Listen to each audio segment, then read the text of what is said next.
I am giving out an award right here and now at the top of the show. I would like to announce to the world that my 2020 Male Fighter of the Year is none other than the Italian Dream himself. Marvin Vettori gave the shout out. And honestly, man, if I got to be honest, what I saw Saturday was so impressive. The way that he was composed, the way that he dealt with the ebbs and flows of the fight. This fight started great for Marvin. He dropped Jack Hermansson, but then by the second round, it was closer.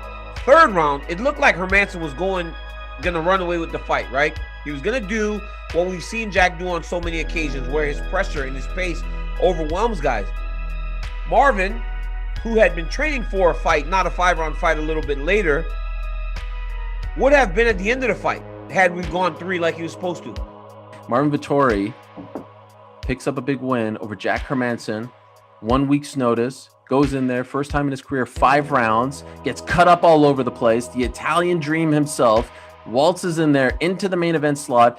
3 cancellations in the first half of the year. Unfortunately, lost his grandfather, comes back in June, beats Carl Roberson, and then beats the Joker, Jack Hermansson. And then, to top it all off, he does what my dear friend Daniel Cormier could not do. He does what every single fighter that I know and call a colleague, even some of my TV friends, couldn't even do.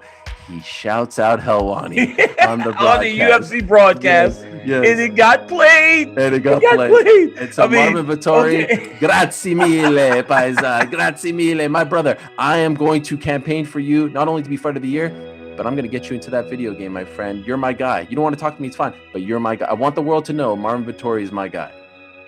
What did he do that surprised me? Moved his head. Good head movement. I wasn't expecting that. But it was, the longer the fight goes, the better it is for me, because I was fresh, and there was times he would try and press, then stop and start moving backwards. And I'd press and I'd try to go for the body. I'd hit the heads and hit the legs. But yeah, better head movement than I expected. I'm very familiar. I know about him for many years and seen his fights, so I knew exactly who he was. And I think it makes for a good fight. So he's a southpaw as well, like Darren was. So all of that preparation there is coming to use.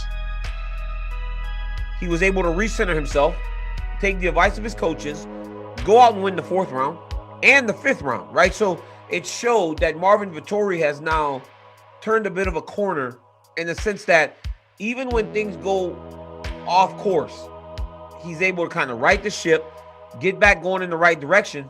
And I thought he fought fantastic. I mean, I was very, very impressed with Marvin Vettori's performance. I was very impressed with his ability to adjust in mid-fight. I was very impressed with his ability to maintain focus for 5 rounds and beat a very tough Jack Hermansson. I do want Angry Marvin. I want Angry Marvin.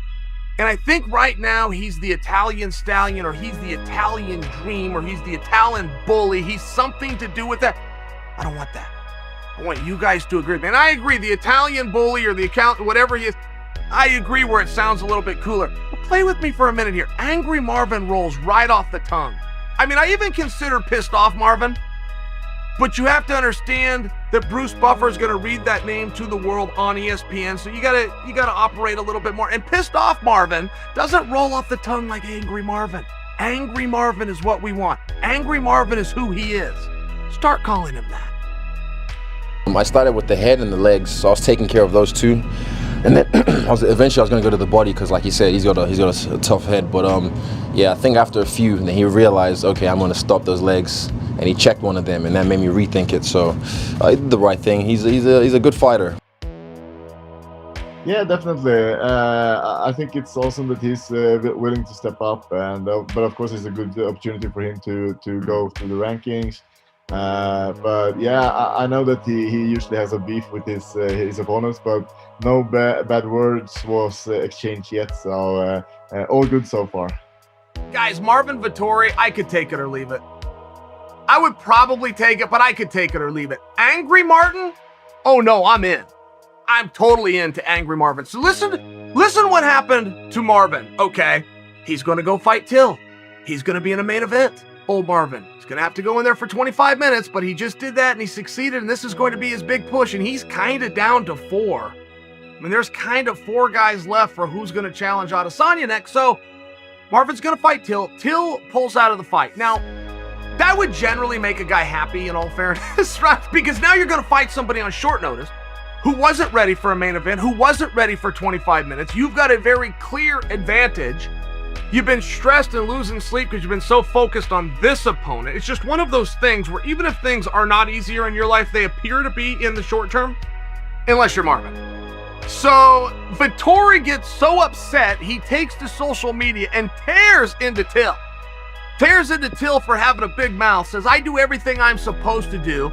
All you wussies, and I'm changing that word, need to do is show up and take your beating. And then, you know, the whole Marvin Vettori thing popped up to Darren Till, and I was like, I'm here, you know. I wanted to step in for the Darren Till fight when he couldn't fight Jack Hermanson, so here I am doing it once again. So, you know, I guess like Kazmat said that one time, I'm the guy who cleans the rooms, you know what I mean? So I'm here to clean up the mess that Darren Till made when he got injured, you know what I mean? So sucks for him, but when you got a guy like me here, the janitor, it's always okay, right? It's always okay. You'll be all right when you got the janitor around. It didn't matter who it was, you know. As long as I have a fight, I'm all good with it right now. So I'm here in Vegas to fight, and they can put anyone in front of me now. But I was happy with Vettori, though, you know, he being a ranked fighter and all. So that's good. I feel like he's a they call him, you know, the big meathead who's learned how to fight. So it's going to be fun. You know, he has a very good coach.